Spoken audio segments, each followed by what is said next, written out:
Hey, what's up?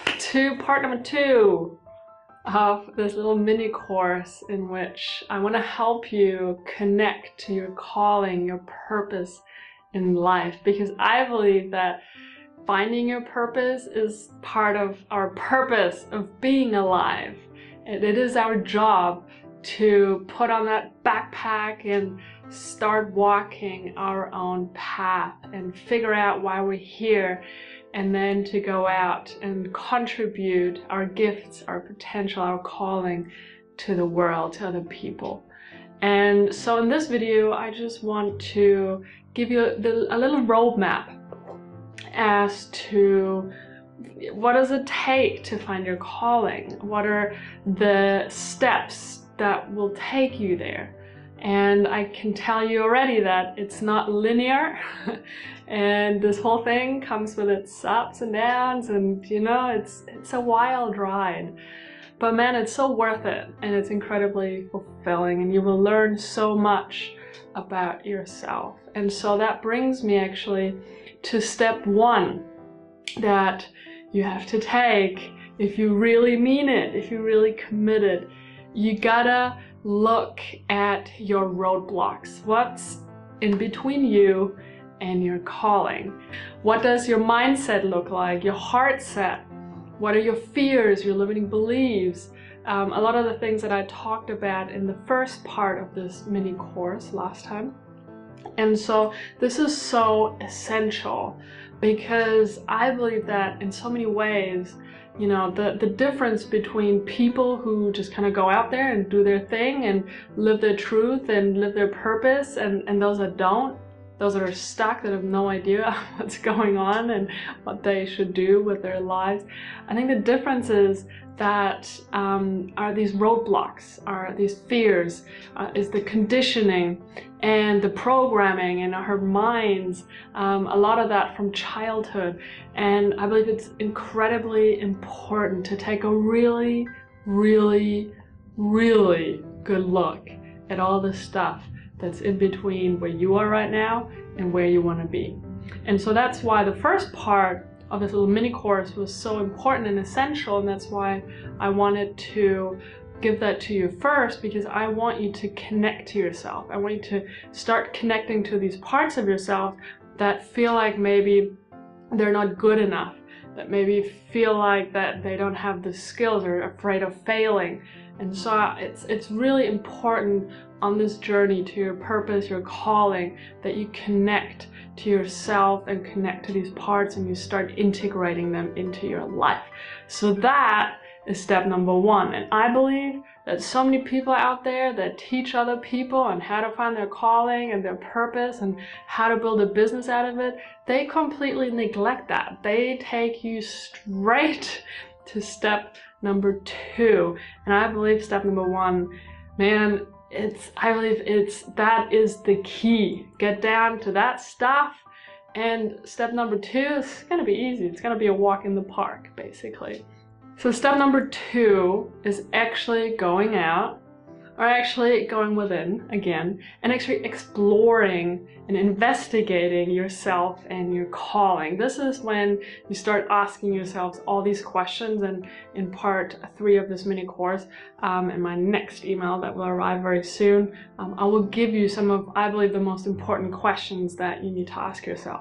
But this is really the part where you go into dialogue with yourself. It's where you look at, you know, what did you enjoy doing as a child? You know, if I gave you $1 million, what would you do with that money if you didn't have to work anymore? How would you set up your life? Like, what is actually your truth? What is it that your soul really wants? What are your passions, your interests? All these things. This is when you dig deep into those parts of yourself that are connected to spirit, to the universe, whatever you want to call it, and that were sort of, I guess you could call them God-given, maybe, whatever, God. I'm just using it to demonstrate that they're very unique. You are very unique. I'm unique. Everybody's so unique. And there is no second you anywhere out there, because you have a very special combination of gifts and interests and your story and everything that makes you you. That's you, and that's why you are special, and that's why you have a place on this planet, and that's why you have to figure out what it really is. All that stuff that's, you know, underneath all these layers of conditioning and programming, all these layers that are not you, you're gonna have to dig down to figure out who you really are and what it is and why you're here. And that, of course, is not something you're just gonna quickly do, you know, in just one afternoon, figure it all out. No. Again, there's a process involved. You know, you start asking yourself these questions, you start reflecting, you start journaling, and step by step by step, you know, as you walk into the forest, there will be more light. You will see more, you will notice more, you will observe more. Suddenly things just start popping up because now you're more aware. And that in itself is a very, very important ingredient, if you want to call it that, in this process of actually figuring out what your purpose is.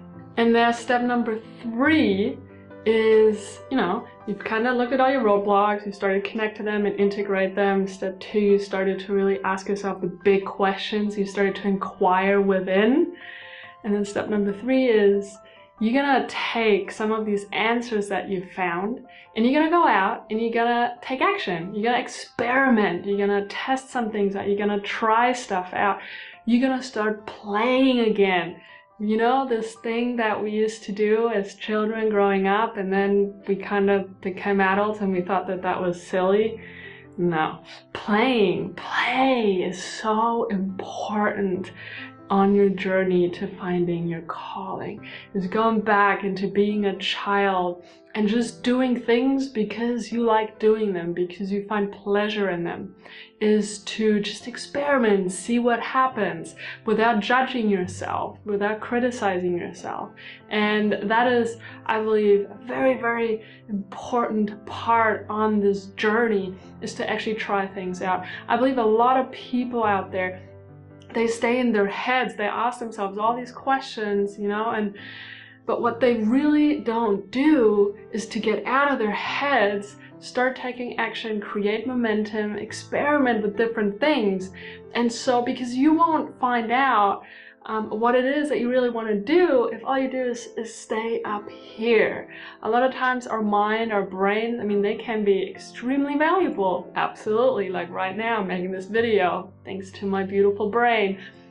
But in many ways our brain, they can be our enemies and not really help us, because, you know, we always think that this is the #1 resource when it comes to making decisions, but actually it's our heart. But to really connect to our heart, we gotta start taking action, and we gotta create momentum and actually get these energies moving. And as you start trying stuff out, you know, different interests, maybe you start cooking more, maybe you start building websites, or you learn different things, and you start drawing. It's what I did recently, and I realized, holy shit, I really like drawing, but I always thought I was really bad at it, and, you know, God, I was too embarrassed in front of myself to draw. But, you know, just by trying things out more and opening your mind and opening your heart, for one, you know, you will find answers through that, and not by being up here. The best answers come when you're actually doing stuff and you're trying things out, and when you actually get into this mindset of being a child again. And that part of this journey is so incredibly powerful, and I kind of want to give you permission to do that. And you can start that today, of just trying out stuff, man. It feels really good. Start creating different things. Let it be writing. Maybe you want to make videos, or, you know, maybe you want to learn how to make a podcast, or maybe you want to learn how to play an instrument, or you want to build something with your hands, or gardening, or whatever it is. Just do it, you know, watch some YouTube videos and get cracking. And so eventually, as you're dealing with your fears and you embrace them and you kind of recondition your mind and you let go of old stories of who you think you were, and you start stepping into your truth, and you start inquiring within, and you go out and experiment and you play and you take action, eventually you'll get to that destination that is your calling. You're actually gonna start living your calling, and on this journey you're gonna figure out all these necessary steps that it might take for you to actually turn your calling, into a living and actually make money with it and actually do it full time and eventually make a big impact in the world and change the world and help other people and contribute and serve from here, and not just from here. And I believe, the more connected we are to ourselves, the more aligned we live our lives with our souls, the more we make decisions and choices that are in alignment with our souls, the more the universe, spirit, will provide, and the easier it will be for you to take the necessary steps and for new opportunities to come in and for money to come in and to eventually really live a beautifully abundant life. Let it be with love, with money, with time, and actually fulfill your purpose during your lifetime, because we only have one in this body anyway. And I just really hope that just becoming aware of what it takes and what this journey looks like, that you will find more and more courage to go within, to take action, and to believe in yourself. And that's why I'm here, and that's why I hope that in this next part of this little mini course, I'm outlining a few tools that I really hope you're going to use, because they will help you so much on your own journey. Thank you so much for watching. You're amazing.